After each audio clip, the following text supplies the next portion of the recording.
తూర్పు నాయుడుపాలెం క్యాంపు కార్యాలయంలో లబ్ధిదారులకు సీఎంఆర్ఎఫ్ చెక్కులను మంత్రి డోలా బాల వీరాంజనేయ స్వామి పంపిణీ చేశారు. ఈ సందర్భంగా మంత్రి మాట్లాడుతూ పేదల విద్య, వైద్యం, ఆరోగ్యం పట్ల కూటమి ప్రభుత్వం ప్రత్యేక శ్రద్ధ చూపుతోందని అన్నారు.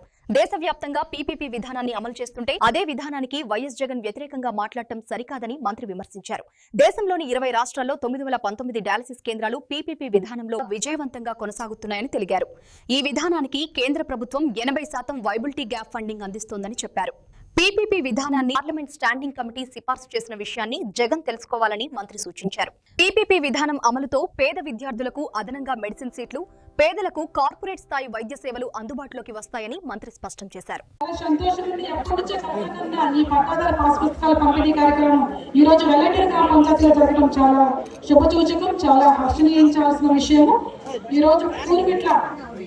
పట్టాదారు పాస్ పుస్తకాల పంపిణీ కార్యక్రమాలు చేసినటువంటి మన జిల్లా కలెక్టర్ రాజాబాబు గారికి, మన సబ్ కలెక్టర్ హిమవంశీ గారికి, అదేవిధంగా మా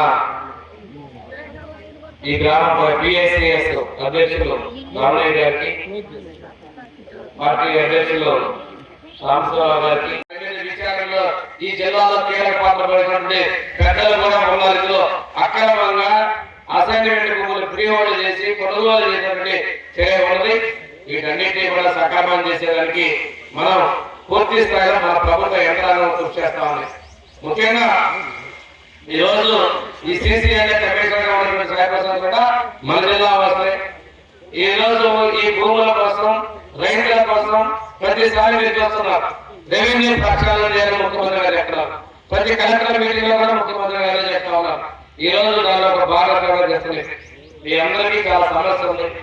ఇందాక కోర్టు చెప్పాడు. అందులో చాలా సమస్యలకి పరిష్కారం చూపే కోసం ప్రభుత్వం సిద్ధపడుతూ ఉంది. అందులో ఒకటి ఇందాక మన కలెక్టర్ గారు చెప్పారు, రెవెన్యూ క్లినిక్. మనం 19లో కూడా ఒకసారి 28లో అదేవిధంగా కళ్యాణంలో పెట్టాం.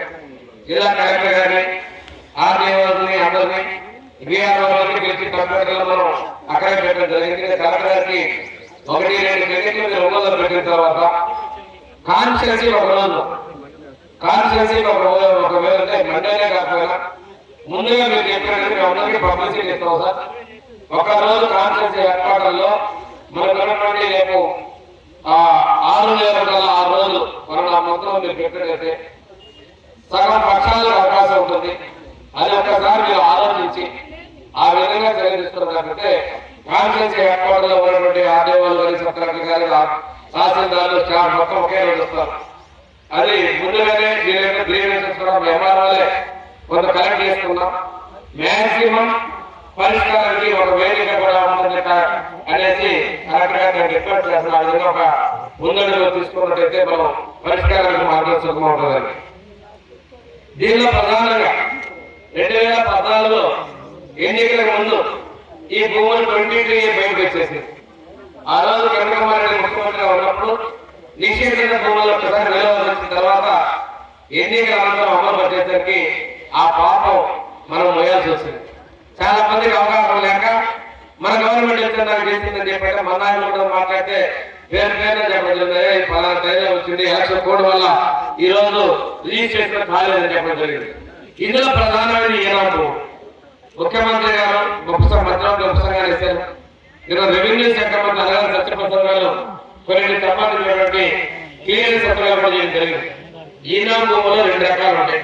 నేరుగా గుడి పేరు ఉండేది. రెండోది సర్వీస్ ఈనాడు అంటే బోధ కాపాలు, భజంత్రీలని, అదేవిధంగా అర్చకులని, పూజారి మాన్యాలని, రకరకాల మాన్యాలు ఉంటాయి. ఇలాంటి వాటికి వెసులుబాటు కల్పించే విధంగా కూడా ప్రభుత్వం ప్రయత్నాలు చేస్తా ఉంది. అవి చాలా మందికి వస్తాయి.